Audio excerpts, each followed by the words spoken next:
এখানে ছাত্র দলও ছিল না, বিএনপিও ছিল না, আর এই বক্তব্য বিএনপির বিরুদ্ধেও না।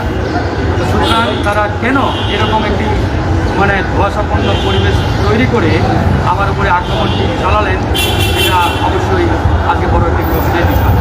আমার কাছে যেটি মনে হচ্ছে, তারা পরিকল্পিতভাবে বিএনপি এবং গণ অধিকার পরিষদকে মুখোমুখি দাঁড় করানোর জন্য কিংবা একটা কাউন্টার একটা পরিস্থিতির মধ্যে ফেলে দেওয়ার জন্যই মূলত আমার কানে এরকম একটা বিভ্রান্তি তারা সৃষ্টি করে বলেছে যে ছাত্রদলের ছেলে যায়।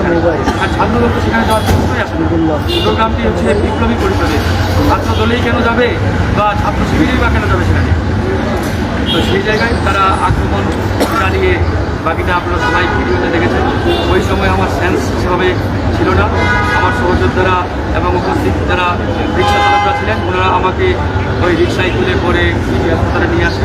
তো ওই সময় দু একজন সাংবাদিক আমাকে জিজ্ঞেস করে কারা আক্রমণ চালিয়েছে। আমার সাহস না করায় আমি আসলে ওই সময় বলেছিলাম হয়তো বা ছাত্রদল হতে পারে।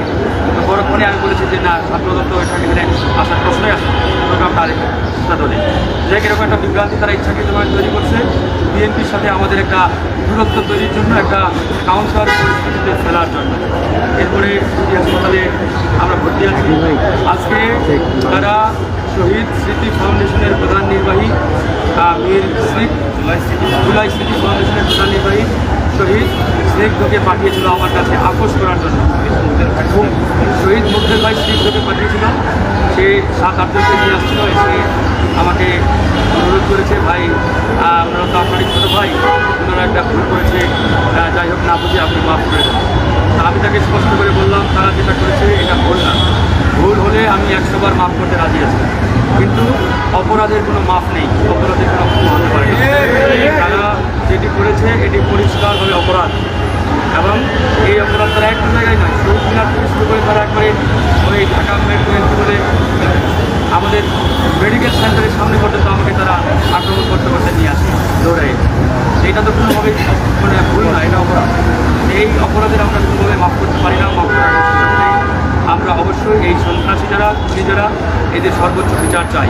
আরেকটি কথা মনে রাখতে হবে, আজকে যারা আহত বা শিক্ষার্থী দাবি করছে, এরা কেউ আহত কিংবা শিক্ষার্থী নয়। আমার উপরে যারা হামলা চালিয়েছে এরা কোন অ্যাঙ্গেল থেকে আহত, দৌড়ে দৌড়ে ছাত্রলীগের সন্ত্রাসীদের মতো আক্রমণ চালাচ্ছে। এবং আমরা এদের ছবি ভিডিও আবার দেখতে পাচ্ছি, আমাদের এই সার্জিস সহ বেশ কয়েকজনের সাথে ছবি ভিডিও, মানে অনেকের সাথে এরা এরকম ভিডিও ফুটেজ ইতিমধ্যে সোশ্যাল মিডিয়ায় আসছে। সার্জিস গতকালকে আসছিল, আমি সার্জিসকে বললাম, হ্যাঁ তুমি তোমার নামটা আসছে, তুমি বলছো ভাই আমি তো জানি না, আমি গত পরশু দিন সারাদিন চিরকমে ছিলাম। তো ভালো, তুমি ডিএমপির কমিশনারকে ফোন দিয়ে বলো এই হামলাকারীরা তো চিহ্নিত, ভিডিও ফুটেজ ছবি সব মিডিয়া আসছে, ওদের গ্রেপ্তার করে রিমান্ডে নিয়ে জিজ্ঞাসাবাদ করতে যে এদের পিছনে কারা আছে, কাদের ইন্ধনে, কাদের প্রেসক্রিপশন এরা বাস্তবায়ন করছে। তো এটা এদের গ্রেপ্তার করে জিজ্ঞাসাবাদ করলেই তো হয়, কিন্তু তারা সেটি করে নাই। এখানে দেখতে পাচ্ছি এই সন্ত্রাসীদের গ্রেপ্তার করতেও তারা গড়িমসি করছে। এই জায়গায় আমাদের পরিষ্কার কথা, গণ অধিকার পরিষদ বানের জন্যে বেশি আশা করা রাজনৈতিক দল নয়। হাসিনার আমলে জেল জুলুম রিমান্ড সহ্য করে আমরা আজকের এই দল দান করেছি। এই মুহূর্তে বাংলাদেশের অন্যতম তারুণ্যের শক্তিশালী একটি রাজনৈতিক দল গণ অধিকার পরিষদ।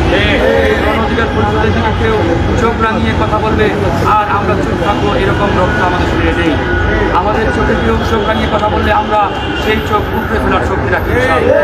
তাই আমাদের স্পষ্ট বক্তব্য, গণ অধিকার পরিষদকে নিয়ে যদি তোমরা এই ধরনের চেষ্টা করো, তারা তো কাপুরুষের মতো পিছন থেকে হামলা করেছে, সামনে দিয়ে আসলে তো আমাদের 5টা ছেলে ছাত্রদের 50 জনকে ওখানে চেষ্টা করার জন্য দরকার, কিন্তু তারা কাপুরুষের মতো পিছন থেকে অ্যাটাক করছে।